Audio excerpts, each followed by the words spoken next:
Bueno, buenas tardes. Antes que nada, un tremendo gusto tener esta charla en nuestra Expo Educativa y Cultural. Como dijo Gaby recién, venimos de una charla de Darío Z. Albert espectacular, muy buena charla. Esta es la tercera charla del día, esta es la sexta, en lo que va de los 2 días de la Expo y tenemos trabajo hasta el domingo. Le voy a dar la bienvenida a Belén Maldonado y a todos los alumnos de la Facultad de Medicina Veterinaria. Algunos han pasado por mis clases y tengo amistades con ellos, así que un gustazo tenerlos acá. En este momento nos están viendo en redes sociales y pronto en canal de televisión, pero bueno, te doy el pie, Belén, para que puedas desarrollar la charla, la importancia de la perspectiva de género en la universidad pública. De todo corazón te deseo éxito en esta charla y mucha suerte. Bueno, muchas gracias. Muchas gracias. La Belén, ¿cómo va? Bueno, desde parte de lo que es nuestro espacio, que es el área de formación integral profesional, con las siglas de AFIP, que por ahí dan un poquito miedo, pero nada que ver, queríamos agradecerte primero por permitirnos compartir este espacio con vos y contarte, ya que la charla va de lo que es la perspectiva de género en la universidad pública, decir que ese fue el puntapié inicial para nosotros como grupo para formar esta área de formación integral profesional, que después empezó a contemplar otras problemáticas, pero que básicamente lo que nos reunió fue esto, la perspectiva de género en la universidad pública. Y ya que vamos a ir hablando de eso, nos gustaría empezar contando qué es la perspectiva de género y cuál es la importancia de aplicarla en la universidad pública y qué implicaría eso. Bien, bueno, buenísimo. Muchas gracias a les estudiantes de la universidad pública ahí en Villa del Rosario. La verdad que hace mucho que estábamos buscando encontrarnos, pero por una cosa u otra no ha sido posible. Así que, bueno, por fin se dio este encuentro. La pandemia nos unió, a pesar de todo. Así que bueno, mucho orgullo y un enorme gustazo de poder conocerles y de arrancar con esta propuesta para que trabajemos. Están compañeras y compañeros del programa de género y sexualidades de la Universidad Nacional de Villa María, está la secretaria de Bienestar, Marce Pozzi, para que bueno, también trabajemos y veamos un poco cómo estamos trabajando hoy en la universidad pública, los desafíos que tenemos por delante. Va a ser más que nada compartir con ustedes un posicionamiento que tenemos desde el programa y después un intercambio, ¿sí? Conversar un poco. Ustedes han preparado unas preguntas, yo también, así que se ve que estamos bastante entusiasmados con el tema. Con ganas. Con ganas de pensarnos y de repensarnos, así que me parece que esa va a ser la idea hoy. Vamos a arrancar, Tomás me va a ayudar ahí con el Power, pero bueno, en líneas generales hemos llamado a esta conversación la importancia de la perspectiva de género en la universidad pública. Ustedes vienen ayer, arrasaron con Darío, pero supongo que les dejó muchas inquietudes y ahí marcó un poquito las líneas. Así que vamos a recuperar un poco de lo que dijo él, un poco de lo que nosotras estamos haciendo y después conversamos. Pasen más, Tomás, el Power. Bueno, arrancar pensando esto, ¿no? El lugar central que tiene la universidad pública hoy en día como protagonista de una transformación profunda e histórica. Si nosotros pensamos la historia de los movimientos feministas y cómo se ha estado trabajando en la universidad a lo largo de la historia, puede ir hasta el año 70, 80, cuando comenzaron los primeros espacios, las primeras cátedras trabajando cuestiones de género, y el último impulso, este fenómeno que fue pujar, digamos, por la visibilización de la violencia de género con el Ni Una Menos. Todos recordamos lo que fue ese 3 de junio del 2015, cuando las mujeres, y eso es un pensamiento personal mío, fuimos las dueñas de la calle y creo que uno de los últimos movimientos populares que ocuparon masivamente nuestras calles para reclamar nada más y nada menos que por nuestras vidas. Entonces, me parece que la universidad hoy en día no puede hacerse la distraída, sino que tiene el enorme desafío y por sobre todas las cosas ser protagonista de esta transformación histórica. Además, es algo y es un fenómeno de nuestra región. El Cono Sur, Argentina, bueno, Córdoba es una de las ciudades que además tiene historia en esto, de los movimientos populares. Es una hora histórica y es una hora clave. Y voy a recuperar en esto una idea que me parece que está bueno para empezar, que la trabaja en uno de sus últimos textos Vanessa Vázquez Lavas, que es una de las mujeres referentes a nivel nacional de la universidad y el género. Ella está diciendo, la lucha y la disputa que tenemos hoy en día es por cómo se producen y cuáles son las categorías con las que vamos a pensar y estamos pensando el mundo. Nada más y nada menos que eso. O sea, la disputa del conocimiento está aquí. Entonces, ¿por qué es importante que nosotros revisemos y pongamos el foco sobre dos cosas?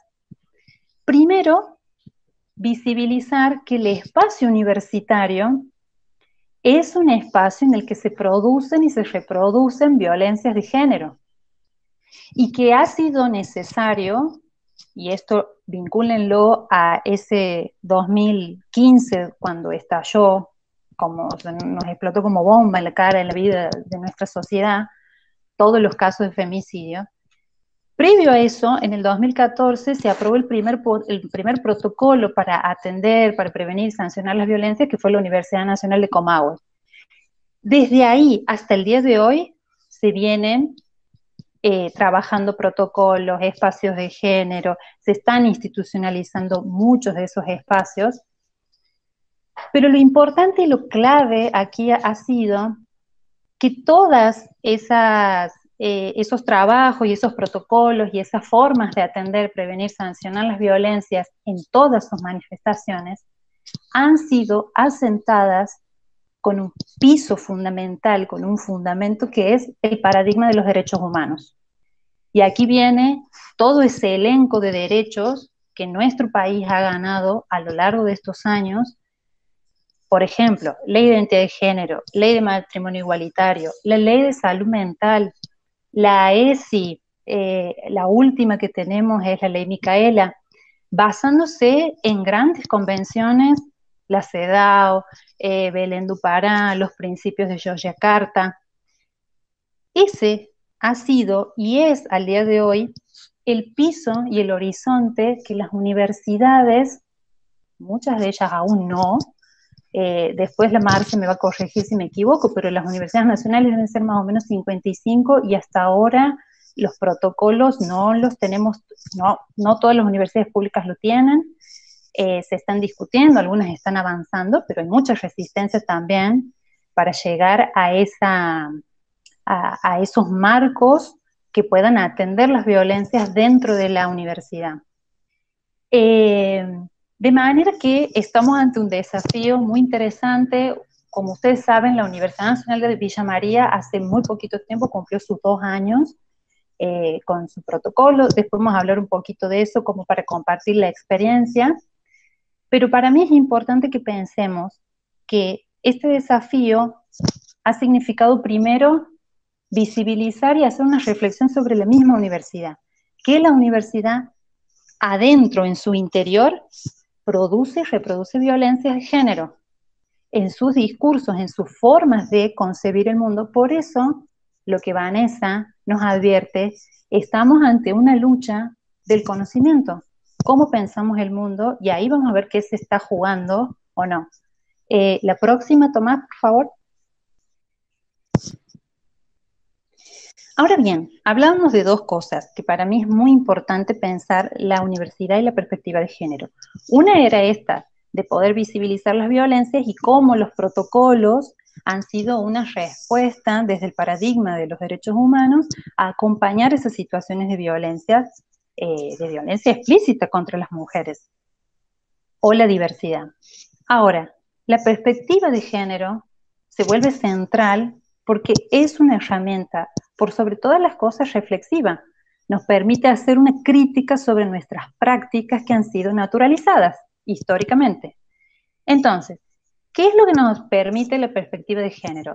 Bueno, primero, yo encima tengo mis lentes violetas, así que siempre los uso de ejemplo, que cuando hablamos de perspectiva de género nos vamos a poner estos lentes en los que vamos a mirar la realidad de otra forma. Cuando uno se pone estos lentes, ¿qué empieza a ver?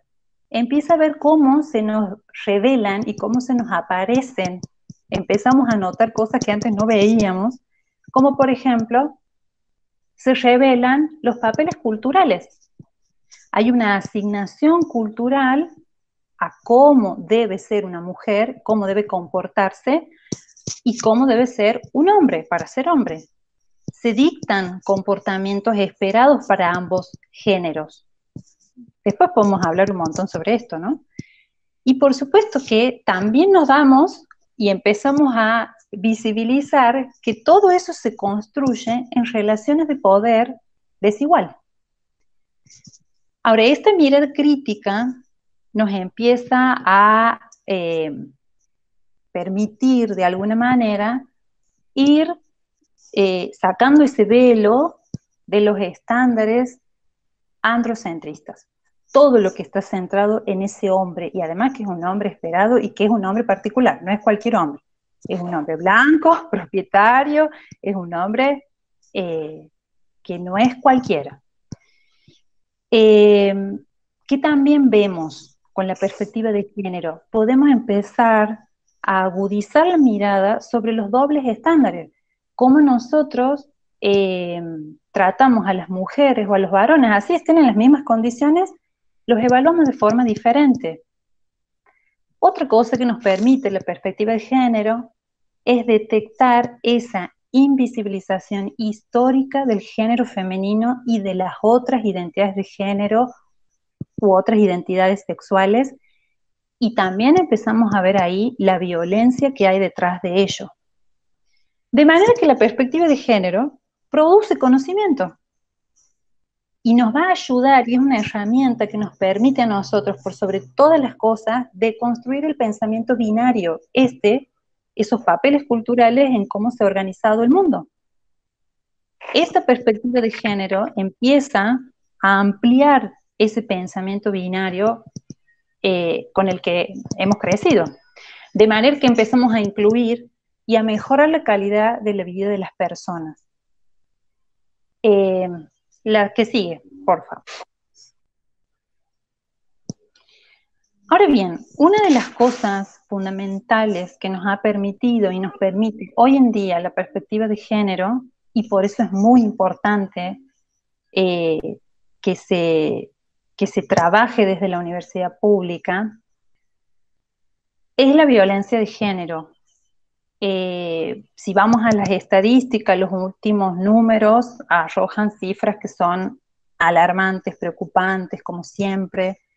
Imagínense en este contexto de pandemia que están atravesando muchas mujeres, viviendo con los hombres, parejas que ejercen violencia contra ellas, contra sus niños, niñas. La Argentina al día de hoy, ese es un dato que lo arrojan mensualmente distintas organizaciones del país.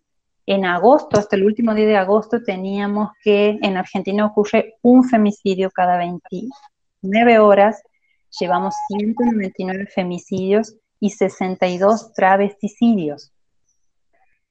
La que sigue, por favor. De manera que estas cifras se vinculan con la violencia patriarcal y hay que pensarla como un fenómeno que es estructural en una triada de patriarcado, heteronormatividad y capitalismo. El patriarcado, en líneas generales, ¿qué es? Bueno, esto de pasarse, el poder siempre va a estar pasándose de varón en varón. por supuesto en detrimento de otras identidades.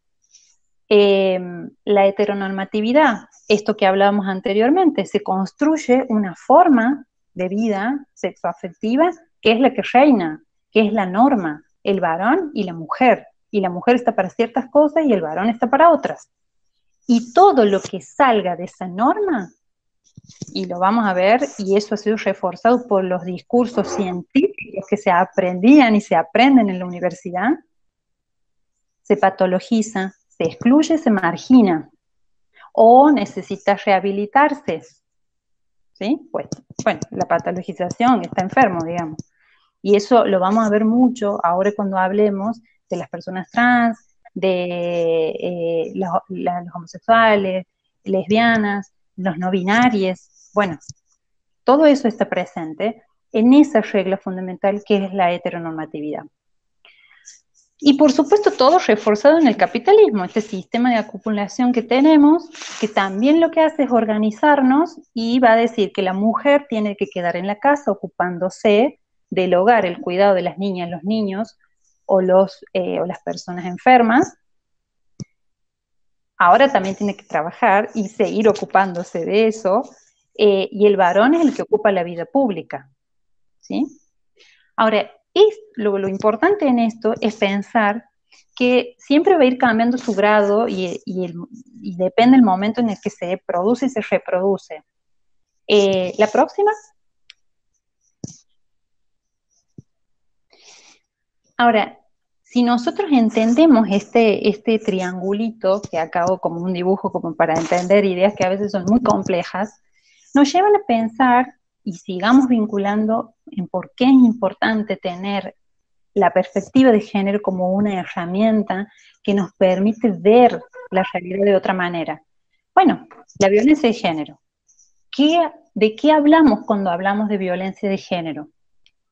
Vamos a hacer unas aclaraciones necesarias.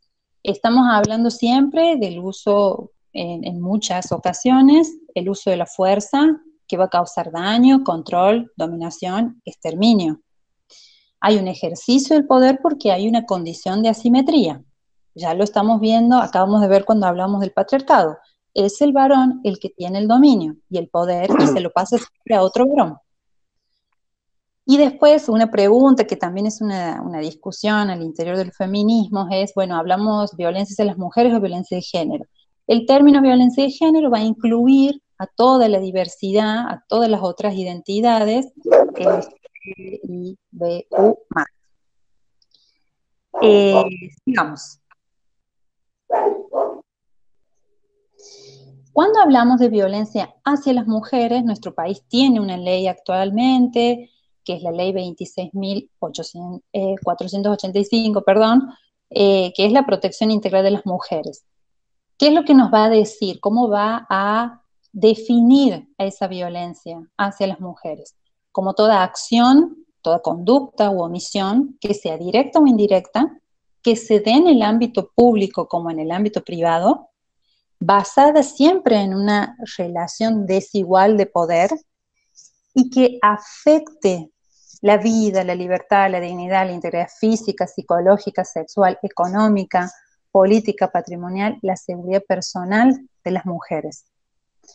Vale la aclaración que hablar de violencia indirecta, y esto también vamos a vincularlo con la vida institucional de las universidades, toda conducta, acción, omisión, disposición, criterio o práctica discriminatoria que ponga a la mujer en desventaja con respecto del varón.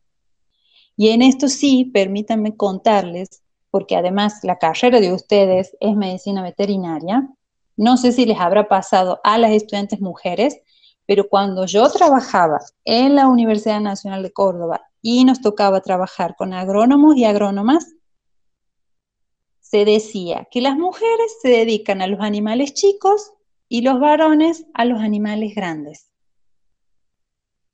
Eso habría que ver si sigue pasando. No sé si les habrá pasado, lo conversamos después. Pero esa forma sutil, ese discurso que va marcando, esto haces vos, esto hago yo, son violencias, son formas sutiles de decir y de separar el mundo en esa heteronormatividad. La señorita hace esto y el señor, porque tiene más fuerza, hace esto otro. La próxima, Tommy, por favor. Ahora, importante también reconocer que existen otros tipos de violencias, que son estas violencias hacia otras identidades, como hablábamos hace un momento. En Argentina, y esto también me parece importante que ustedes lo sepan, el primer informe que se hizo a nivel nacional a través de un organismo del Estado fue en el año 2012, lo hizo el INADI, para poder caracterizar y tener información sobre el estado de situación de las mujeres trans en Argentina, recién en el año 2012. Esto fue previo a la aprobación de la Ley de Identidad de Género. ¿Qué arrojaron los datos en ese momento? Que la expectativa de vida de las personas trans, de las mujeres trans en Argentina, tiene un promedio de 35 años. Y yo digo, y siempre repito, 35 años. Imagínense ese número, ¿no? El 95% de las mujeres que participaron de ese relevamiento se dedicaba a la prostitución. El 84% no había finalizado la escuela secundaria y eran expulsadas de su hogar a los 13 años promedio. Pensemos entonces cómo o qué debería ser la universidad, porque en realidad, si llega a la universidad una mujer trans, primero que es una sobreviviente, y segundo que ha podido vencer todos esos obstáculos, porque si un niño, una niña, un niña a los 13 años es expulsado de su hogar, por supuesto no tiene formación en la obligatoria, que es la secundaria, imposible o muy complicado que llegue a la universidad. De manera que a mí me parece que ahí hay otro desafío de la universidad, de trabajar y de fortalecer las redes, en el sentido de apoyar a las mujeres, a los varones trans, desde la secundaria, desde la primaria, en ese recorrido para que puedan llegar a la universidad. Otra de las violencias que muchas veces escuchamos de personas con disidencia sexoafectiva o no binarias es esto de tener que ocultar o negar la orientación afectiva, erótica, sexual o la identidad de género elegida. Y pasa mucho en algunas profesiones, eso se refuerza muchísimo más porque, bueno, se está jugando ahí toda la vida profesional del estudiante. Y ni hablar cuando el estudiante dice, sí, yo soy esto, y empieza todos los chistes, bueno, vos esto no hagas, vos esto, ay no, vos sos suave, ay vos, bueno, también es un tema para que lo conversemos después. La próxima, Tommy, por favor.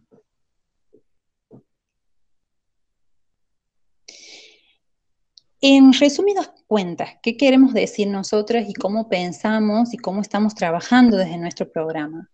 Pensar en la violencia de género como algo que no es natural, sino es un producto histórico de las relaciones de poder desiguales entre los varones, las mujeres y la diversidad, que también se profundiza en la intersección con otras categorías analíticas y el concepto de intersección es un concepto trabajado por las feministas en el que nos van a decir básicamente, no es lo mismo y no somos afectados de la misma manera las cuestiones de género, si uno pertenece a un determinado sector social, a una etnia, a una generación y a una sexualidad, no va a ser lo mismo. No es lo mismo lo que le pasa a una mujer, yo voy a hablar de Córdoba, porque aquí he vivido ahí hace tiempo, pero no es lo mismo lo que le pasa a una chica de Nueva Córdoba, que tiene todas las comodidades, a una que llega y vive en Müller, en la periferia o en los barrios periféricos de Córdoba. La cosa es que pase el control policial desde ahí para llegar a la universidad. Entonces, no es lo mismo. Por supuesto, cuando empiezan a cruzarse con otras categorías, con el sector social, con la etnia, digamos, bueno, también podemos retomar eso después. Ahora, todo esto responde a un sistema de dominación. Hay un disciplinamiento, una organización social que siempre ha estado en manos de los varones y siempre se ha pasado el poder entre ellos.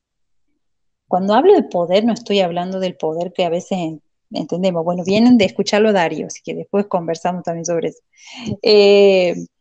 Y ¿qué es lo más importante? Y creo que es lo que a nosotras nos llena de mucho entusiasmo trabajar. A veces cuando hablamos con las chicas y muchas veces que hemos hablado con Marce, ¿qué es lo que mueve nuestro deseo a trabajar en uno de los problemas más complejos que vive hoy en día la humanidad? Es que se puede transformar, lo podemos transformar. Entonces la apuesta de los equipos de trabajo dentro de las universidades, de las políticas de género, tiene que ser esta idea, nos tiene que mover la idea de que esto se transforma. Y ahí está la responsabilidad histórica de la que hablaba al principio y eso que nos contaba Vanessa Vázquez Lava. La próxima, Tommy. Ahora, sigamos con esto de que se puede transformar. Si nosotros pensamos, este ejercicio a mí me gusta porque a veces cuando los problemas son tan complejos, con un dibujo uno parece asimilarlo de otra manera, ¿no?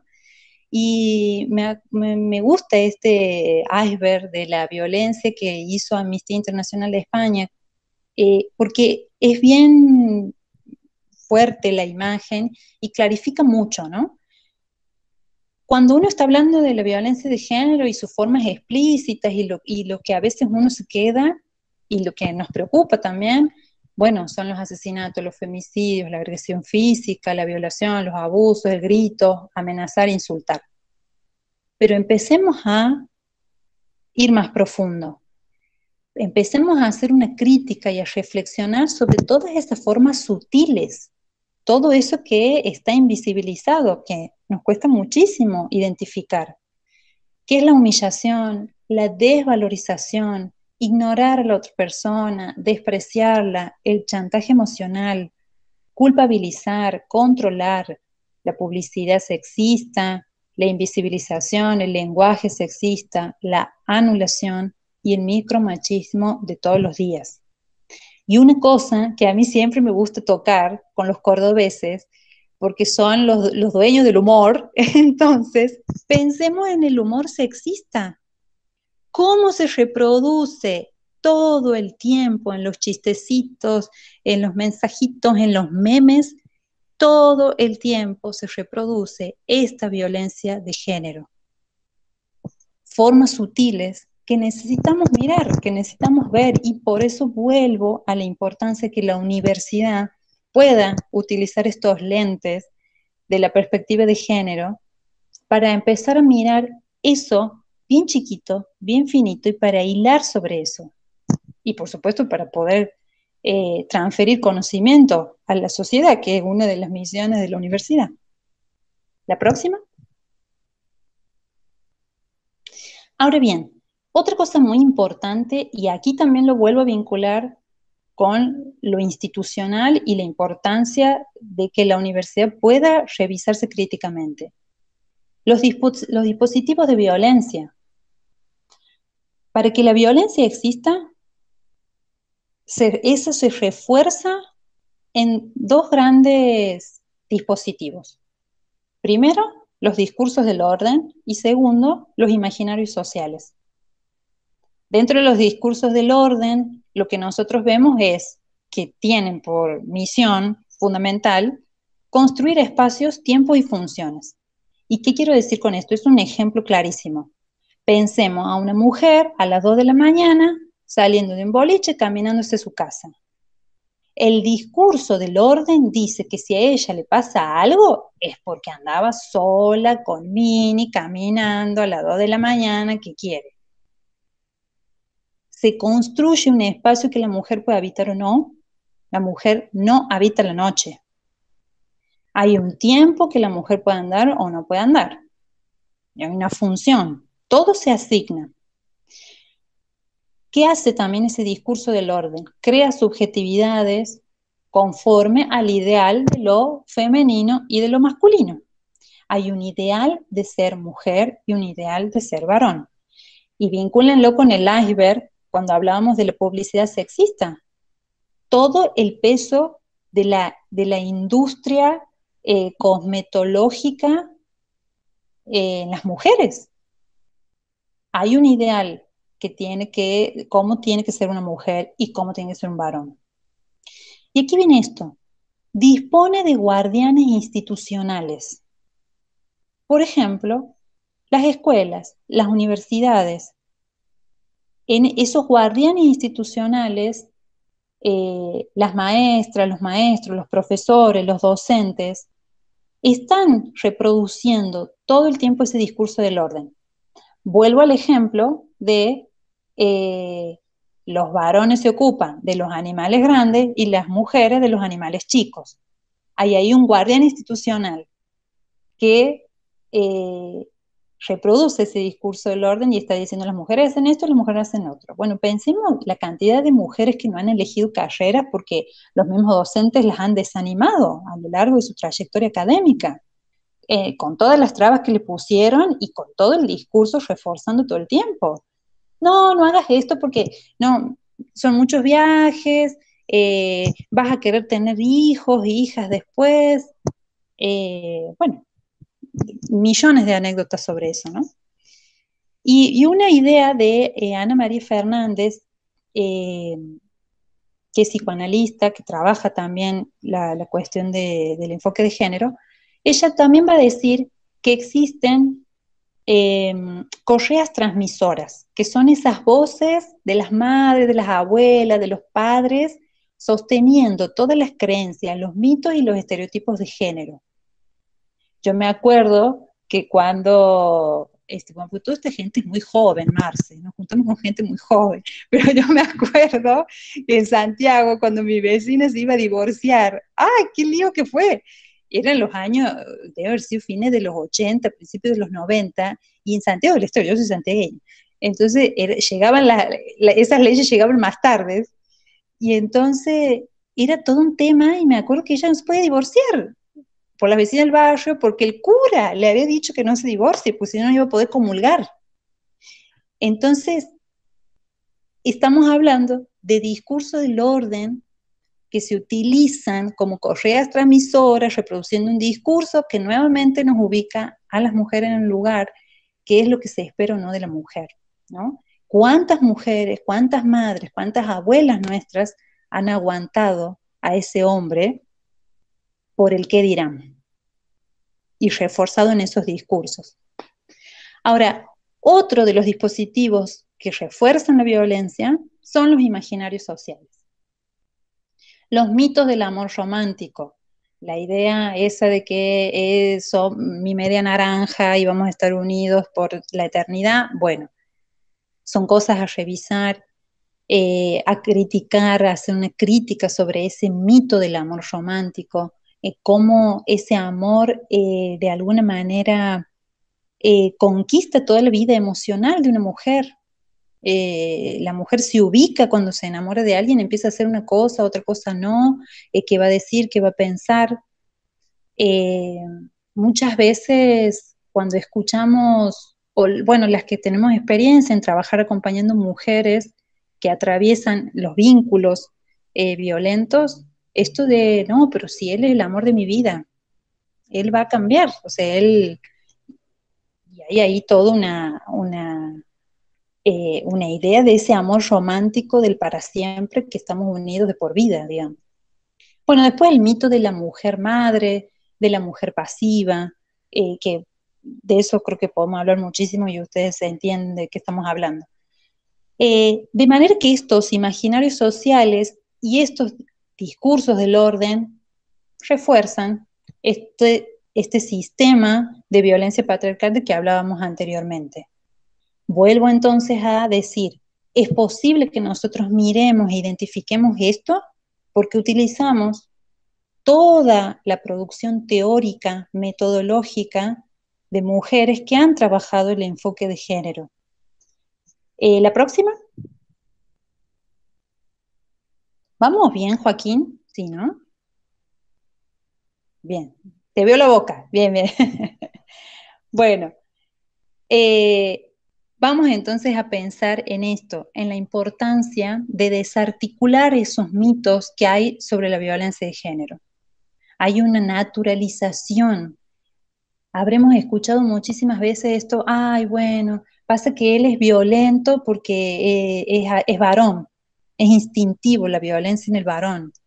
Imagínense, volvamos también a las carreras. ¿En qué carreras los varones tienen esta idea de que como ellos tienen más fuerza, como que yo hice unos años una pasantía en el Hospital Córdoba y me acuerdo que el traumatólogo tenía que ser un varón fortachón gigante. La chica traumatóloga no tenía fuerza directamente.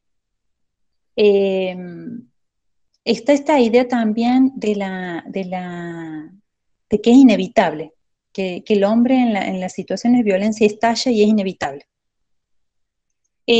Otro mito también es esto de pensar que son ingredientes normales en una relación amorosa, los celos, la sumisión, la violencia. Estamos hablando siempre, en este caso puntual, hago la aclaración de, digamos, estudios que se han hecho sobre parejas heterosexuales. Eso es lo que se conoce hasta este momento, ¿no? Que también es un lindo desafío para la universidad comenzar a investigar y acercarse hacia otras formas sexoafectivas, ¿no? Otro mito sobre la violencia de género es esto de que solamente tenemos que atender la violencia física, o sea, la punta del iceberg, y todo lo demás pareciera que no. Bueno, eso hay que desterrarlo, absolutamente. Y después otro mito también que circula es esto de que la violencia se da siempre en lugares descampados y solitarios y que la violencia la ejerce un desconocido. Bueno, eso también, mito sobre la violencia de género. ¿La próxima? Bueno, ahora como para ir cerrando, contarles brevemente un poco la experiencia nuestra en la Universidad Nacional de Villa María, dentro de la Secretaría de Bienestar. Una de las políticas activas que se llevan adelante están enmarcadas en el programa de género y sexualidades. Estamos trabajando en este año, en este tiempo que venimos, sobre 2 líneas de trabajo que son las que hemos estado definiendo, que una tiene que ver con la prevención, la sensibilización, la formación y la difusión, y la otra con el espacio de atención propiamente dicho.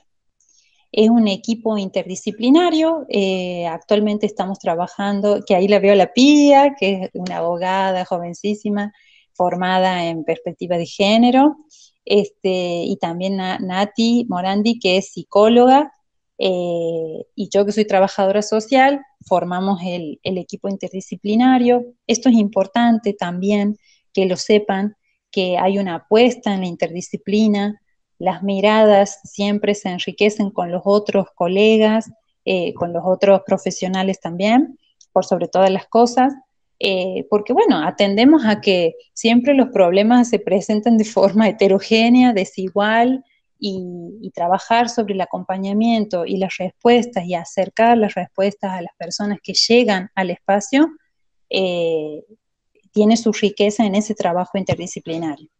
Tenemos un número, por lo general nos manejamos por mail, ahí les dejo el mail. Tenemos nuestro horario de atención, que son los lunes de 18 a 20, que es el horario en el que trabajamos recibiendo las consultas, hacemos allí las entrevistas. En este momento todos hemos virado hacia la virtualidad, así que estamos con eso. Después contarle en la próxima diapo, Tommy. Oh, se me fue el secretario. Ahí está. Contarles un poquito cómo trabajamos y cómo es el circuito, como para que les quede un poco de idea a ustedes, porque también está bueno difundir esto. A veces uno cuando dice, ay, me voy a ir al programa de género, a algunas personas les genera inseguridad, temor, y a veces prefieren no ir. Bueno, contarles un poquito cómo es el circuito en el que trabajamos.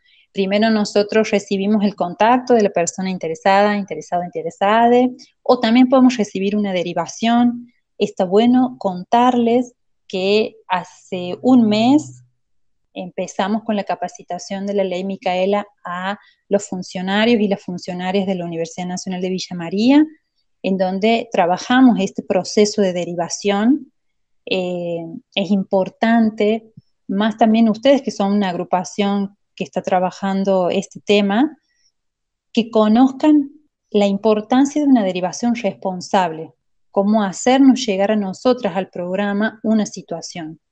No es necesario que ustedes escuchen a toda la persona, no es necesario que ustedes se involucren un 100%, sino solamente con ofrecerles el espacio, programar un turno, llamarnos a nosotras, ya es una derivación y una articulación responsable con el equipo. Una vez que nosotros tomamos contacto con esa persona, por supuesto, pactamos una entrevista en donde vamos a ir indagando la situación en la que se encuentra la persona. Siempre es una característica que este equipo está construyéndose un tiempo. Siempre trabajamos con los tiempos de la persona, sus necesidades. Es una forma conjunta, mancomunada entre los tiempos, las decisiones y también la situación en la que está esa persona. De manera que siempre va a ser una construcción de estrategias y de decisiones entre el equipo y la persona. Y lo que por sobre todas cosas hacemos es articular recursos con otras áreas y con otras instituciones. Después, el otro punto importante es que elaboramos un informe a la autoridad correspondiente, iniciamos gestiones que más que nada tienden a disminuir los riesgos y la vulneración de los derechos de la persona.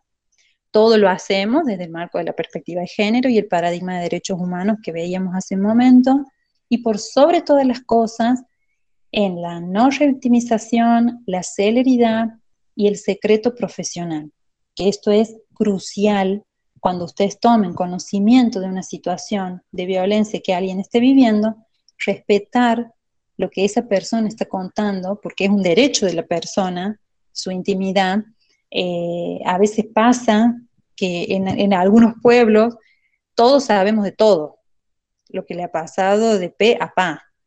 Entonces, reforzar siempre el derecho a la intimidad de esa persona y no andar contando ni ventilando todo lo que ha pasado o ha atravesado.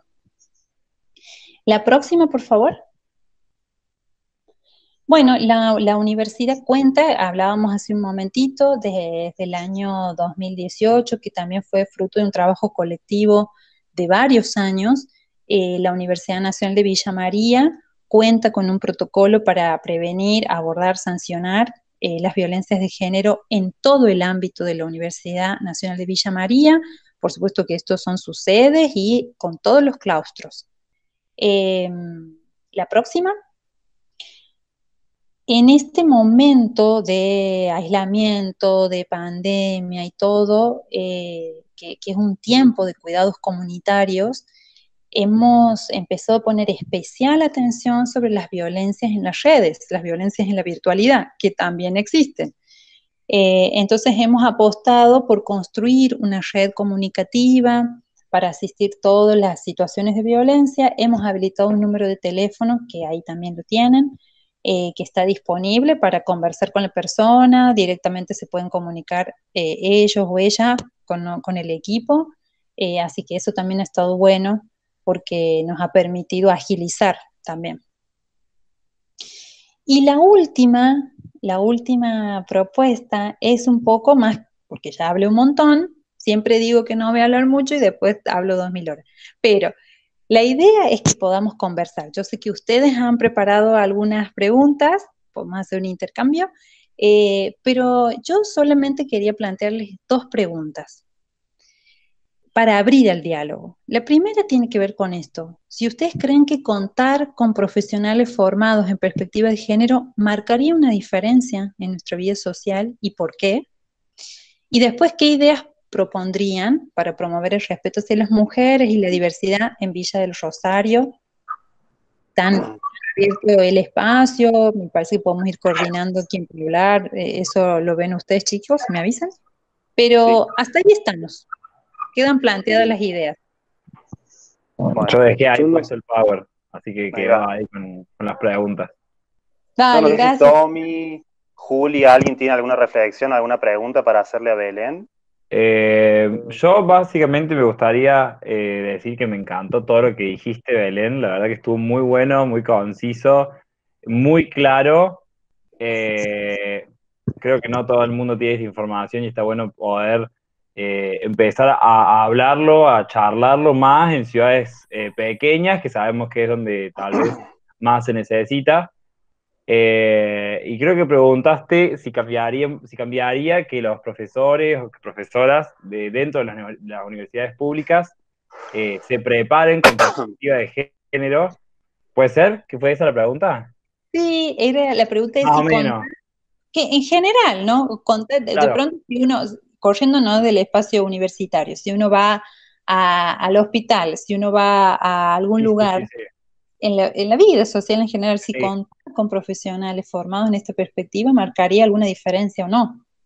sí, justamente yo he hablado muchas veces con la Juli y con Joaquín y siempre coincidimos en que, nada, mi pensamiento sería que la ley Micaela tendría que ser obligatoria para todo el mundo, Mm, directamente, no solamente para dirigentes políticos, sino también las fuerzas de seguridad, que creo que la necesitan más todavía. eh, pero bueno, básicamente eso, creo que cambiaría muchísimo. Y bueno, todos esos números que vos mostrás, como el número de femicidios o travesticidios que hay en el año, mm, bajarían un montón y un montón de otros que capaz aparecerían. Y podríamos también ver un montón de datos que no podemos obtener porque, bueno, hay mucha información que no llega, ¿verdad? mm. Sí, sí, sí. Pero el resto me encantó, No, todo. además creo que por ahí la universidad, el colegio, o no sé, de pronto un hospital las instituciones terminan siendo un lugar de contención y por ahí donde una une, busca la ayuda que no encuentra en su casa y me parece que se da más que todo en los colegios, en los secundarios, en los primarios, que las niñas buscan hablar con sus profesores y tienen que estar preparadas para saber responder y para saber contener a esa persona, a esa niña que está Mm. buscando ayuda. Sí, sí. Eh, Sí, yo, sí, Joaquín, no, no, no, decía. habla. No, no, no, habla, habla, habla. Tranca. No, me parece importante esto de cuando uno piensa eh, estas situaciones, se está jugando mucho el derecho de la otra persona a acceder o no a determinados espacios, a determinadas formas de habitar, de vivir. Eh, yo a veces pienso, y porque además están atravesadas muchas actitudes de las personas con muchísima crueldad que tiene que ver, porque salen a defender determinado principio o esta heteronormatividad, ¿no? La cantidad de veces que mujeres, otras identidades han dejado sus estudios, por ejemplo, porque han sido acosadas, porque han sido maltratadas, discriminadas, porque los hartaron con chistes en doble sentido. Eh, Eso es importante que también lo veamos eh, en cómo se juega el derecho del otro ahí. Yo tengo un montón de cosas para decir y es como que nos quedan 10 minutos y dices, no vamos a llegar. Pero mira, yo básicamente para responder a una de las preguntas que vos haces, si contar con profesionales formados en perspectiva de género marcaría una diferencia, yo creo que sí, y es re importante incorporar eso a la currícula de nosotras como estudiantes, porque Ujú. no hacerlo es olvidarnos que después de estudiar y de recibirnos, vamos a salir a la sociedad y nos vamos a encontrar con un montón de gente con la que vamos a tener que tratar. Más allá de que nosotras nos dediquemos a atender animales, vamos a estar tratando con un dueño, con un propietario, y es re importante que en nuestros tratos podamos hacer amena la relación con otra persona. Por ponerte un ejemplo, yo en la veterinaria donde estoy trabajando, van un montón de personas trans y nos dicen de que están contentas de que se les respete su identidad, por ejemplo, de que estaban hartos de ir a otras veterinarias donde nos trataban de él o de ella, siendo que no se correspondía con su identidad de género. Entonces, para mí, respondiendo a esa pregunta, me parece re importante por eso, para no olvidarnos que después de la institución vamos a estar insertos en una sociedad. Después, sobre lo que vos decías de lo que son los roles de hombre y de mujer dentro de las carreras, a mí me parece re interesante cómo veterinaria, que es una carrera que tradicionalmente fue de hombres, en los últimos años invirtió la relación hombres-mujeres y hoy son más mujeres cis las que estudian veterinaria que hombres, pero a pesar de eso se siguen manteniendo dinámicas machistas, sea con los profesores, sea entre alumnos, sea con el resto de los claustros. Entonces, para mí es re interesante el tema de la perspectiva de género en la universidad, y yendo de la mano con eso, hacerte una pregunta a vos, o pensar, ¿qué pensás vos? ¿Que el tema de la formación en género debería ser obligatorio en las carreras, tanto para estudiantes como para profesores, o debería ser algo más que nos nazca? Y te lo pregunto partiendo de la base de que es una carrera recontra dura, en el sentido de que estas problemáticas no se están socializando o no se charlan continuamente como es en una carrera de ciencias sociales, por ejemplo. Claro. Que esto se debate continuamente. Sí, en realidad, si ustedes me preguntan, chiquis, yo como soy una feminista, me encantaría que pudiéramos tener todos un seminario, todos obligatorio de perspectiva de género. Pero también entiendo que es algo muy resistido, que genera mucha resistencia. No creo que esa sea la estrategia. Pero sí me parece algo que es muy importante y es central. No podemos elegir evadir el derecho de las otras personas, y en eso Argentina tiene derechos de vanguardia, no se pueden obviar. La ley de identidad de género es una de las leyes, creo que España y Francia deben tener algunas, pero les piden pasar por psicólogos y médicos a las personas. La Argentina es la única ley que respeta la identidad de género de las mujeres, los varones trans. Es una ley de punta, digamos. Y que está en modificación constante también, ¿no es cierto? Sí. Porque últimamente han salido DNIs en la que ya no son ni hombre ni mujer, sino que hay DNI de travestis, de personas no binarias. Está en constante cambio eso. Eso también lo siguen, muchas organizaciones siguen empujando por eso. Pero quiero decir esto, hay que ajustarnos a derechos. El paradigma de los derechos humanos es nuestro piso. Nosotros no podemos volver para abajo, no podemos retroceder. La ley de niñez que tenemos también es una ley que respeta a las niñas, a los niños, a las niñas.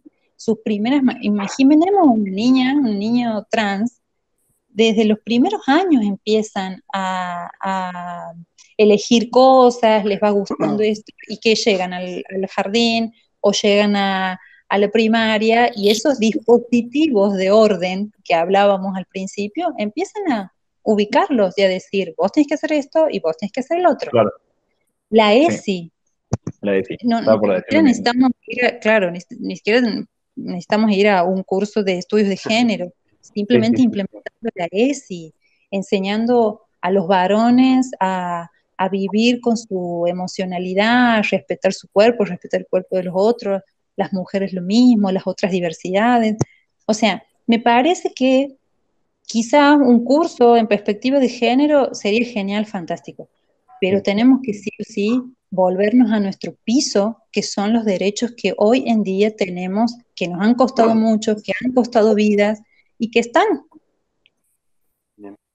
Totalmente, sí, y es muy loco el rechazo, el fuerte rechazo que hay por parte de la sociedad, sabiendo que son leyes que tienen muchísimos años, que están, tanto como la identidad de género, el matrimonio igualitario, y uno sale a la calle con su pareja o mostrando su identidad, su elección, su decisión, y lo tildan de que sos vos el que querés imponer tus creencias o tus pensamientos, cuando en realidad no, cuando en realidad fuimos nosotros a quienes nos impusieron desde que éramos niñes, o la religión, o la forma de vestirnos, o qué pensar, o estar en contra de un partido u otro, y justamente lo que creo que las personas que están en nuestro lugar, que buscan destruir, digamos, de construir todos esos temas, buscamos completamente lo opuesto, digamos, la libertad de poder expresarte como te quieras expresar, decidir qué te gusta, qué no te gusta, cómo vestirte, cómo te identificás, y bueno, eso es a veces duro porque, bueno, confrontamos mucho con ciertos sectores de la sociedad. Sí, sí. Perdón. Ay, la Marta. Perdón, a mí me interesaba poder decir algo en relación a esto que estaban planteando, y es que si bien dentro de la universidad tenemos un equipo que trabaja, es muy importante el trabajo que hacen ustedes como estudiantes, como docentes y como no docentes en un grupo, el poder trabajar con sus propios pares, digamos, ¿no? Esta idea que la Belu traía, que te decía, bueno, hay un fenómeno que es la violencia de género, que es un fenómeno complejo, pero la buena noticia es que se puede transformar, digamos, ¿no? Entonces, si se puede transformar, creo que también la posibilidad de transformarlo está en ustedes, en la posibilidad de trabajar juntos en estrategia, que digo, bueno, a ver, ¿por dónde vamos? ¿No? ¿Por dónde empezamos? ¿De qué manera vamos adentro de la universidad generando, por supuesto, este espacio que es específico, que tiene que ver con el protocolo y el programa, pero entonces ahora podemos revisar cómo transversalizar la perspectiva de género y toda la producción de conocimiento o en los espacios curriculares? Bueno, a ver, generemos esa discusión. Por ejemplo, hoy ustedes lo están planteando en algunos conocimientos que se dan, digo, además de las prácticas de los docentes, las materias, los espacios curriculares, cómo están armados, cómo se pensaron. Entonces digo, creo que un paso más allá también sería poder sentarse a discutir esos espacios curriculares, cómo están siendo formados. Entonces decir, bueno, puede ser obligatoria la formación en género, sí, me parece, Joaquín, que, bueno, nuestra universidad adhiere a la ley Micaela, entonces plantea la capacitación obligatoria, pues pandemia en el medio, no hemos podido como avanzar en algunas cuestiones, luego varios docentes van a participar de esa instancia, pero también está bueno, participar de esa instancia y después hacer un paso más y empezar a revisar cómo transversalizamos en la misma producción de conocimiento esta idea de la perspectiva de género, digamos, ¿no? Pensando en esto, con lo que dice Belén, lo que decía Belén, es una garantía de derechos. Entonces, ¿cómo construimos esos espacios, las prácticas, los lugares? Bueno, digo, me parece que también puede ser muy importante y bueno, por supuesto, a mí me llena de emoción que sean ustedes quienes estén motorizando esto dentro de Villa Rosario, porque lo decía Joaquín recién, digamos, no es una carrera que esté acostumbrada a darse ese tipo de debates. Entonces, alguien pone en el chat, hay que ver cuáles son las estrategias. Claro que hay que encontrar cuáles son las estrategias situadas para este lugar, que es Villa Rosario, que es la sede, que es la carrera de medicina veterinaria. Hay que encontrar una estrategia que posiblemente sea distinta a los espacios de la universidad, donde, como decía Tommy recién también, estas cuestiones se discuten desde hace un montón de años. Bueno, sí hay posibilidades por donde entrarle, creo que siempre existen. Y ustedes totalmente. No, y por ese lado, está bien, nosotros intentamos meterlo, o sea, nosotros hablando de como estudiantes, pero no hay que dejar de destacar que está buenísimo que la universidad dé la posibilidad de que se generen esos espacios, porque hay o carreras u otras universidades que directamente te lo cierran, y es como que no, es así, es así. Entonces, que la UNBM, con cositas por mejorar, o por cositas por avanzar, nos esté dando el espacio, para mí está buenísimo. Sí, como un ejemplo pequeño, como que ¿cuándo fue? Las elecciones del SEBA del año pasado, en el cual ganamos, fue el primer estudiante que comenzó con la Secretaría de Género, por ejemplo, a comparación, no sé si de los otros estudiantes de los demás institutos, pero digo, esas pequeñas cosas también van sumando, y también hemos tenido comentarios de rechazo, como lo importante en veterinaria son las prácticas, ir al campo, animales. No, bueno, pero decía Joaquín, lo importante es que vos mañana salgas y así como sabes hacer una cesárea, sepas hablar correctamente con una persona trans, con una persona no binaria, digamos, sin cerrarte a solamente tus pensamientos y tus creencias y no dar la posibilidad de desconstruir. Sí, y también yo, no sé si tenemos que cerrar, ustedes avisen, ¿no? Pero... Sí, eso quería decirte, que tenemos que ir cerrando ya por la hora, por los canales y todo eso, sí. Pero me gustaría que hagamos un cierre y nada. Prometernos formar otro espacio porque está buenísimo. Él no se va más. Para cerrar, que a mí me parece fundamental esto que decía la Marce. Primero, un espacio que es propio de ustedes, que es local, Y esta experiencia local, anclada en el territorio, es central. Porque ustedes están ahí, algunos viven, son vecinos de ahí, pero también mirar, la universidad tiene que mirar lo que está pasando con sus vecinas, con sus vecinos, con sus vecines, con sus vecinites, digamos. Porque es importante que no se pierda esa mirada. Me parece que hay que anclar, hay que trabajar mucho eso. Recién ahí un compañero habla de esa tensión entre la estrategia y el derecho. El derecho está, y los tenemos y son divinos nuestros derechos. Ahora, el trabajo que hay que hacer, que es un trabajo territorial y que es un trabajo de tensión y además muy desgastante. Pero no se olviden nunca esto de que se puede transformar, que estamos en un momento histórico y es un momento clave para las mujeres y para las diversidades y otras identidades. Así que de mi parte, agradecerles, agradecer la municipalidad, porque está muy bueno que la municipalidad, que es la que tiene naturalmente el anclaje territorial, nos permite esta discusión, al programa de género, las compañeras que siempre dan pistas ahí. Bueno, un gustazo, chicas y chicos y chiques, y esperemos que nos volvamos a encontrar. Si alguna compañera quedó por preguntar algo, me lo escribe en el chat o lo hablamos después. Bueno, muchísimas gracias, Belén. Ahí estaba, creo que Gaby, que es una de las profes que conforma el espacio con nosotros. No sé si quería decir algo. No. Yo en realidad soy la mala de la película porque me están avisando que hay que cortar y están todos muy entretenidos y el tema está buenísimo. Y la verdad que Belén, Marce y toda la gente que está trabajando en el equipo desde ya están convocados para que sigamos haciendo cosas. Nosotros tenemos buena voluntad y nos sobran las ganas, así que estamos dispuestos a lo que ustedes propongan, pero bueno, todo lo bueno pasa. Diego me está mirando con una cara media seria y me está diciendo, corten, por favor, y tiene razón, porque tenemos destinado una horita. Así que este es el principio. Belén, muchísimas gracias, un placer escucharte. El placer también, han sido alumnos, pero también mantengo una amistad. Joaquín y Tomás, dos, pero excelentes personas, con todo mi tenido posibilidad de compartir lugares extraoficiales como comer un asado en mi casa y pasar una filetea de verano. Realmente el Tommy, un genio cuando estuvo en el centro de estudiantes, realmente como alumno y como persona, realmente muy bien. Marce, un saludo gigantesco, gracias también por participar desde allá. Realmente, la tercera charla del día, la Gaby todavía sigue excitada con la charla de ayer. Pero un gustazo, vuelvo a Belén, un gustazo, Belén. Ojalá nos podamos conocer personalmente para disfrutar una charla, un café. Pero muchísimas gracias. Te quiero la pileta.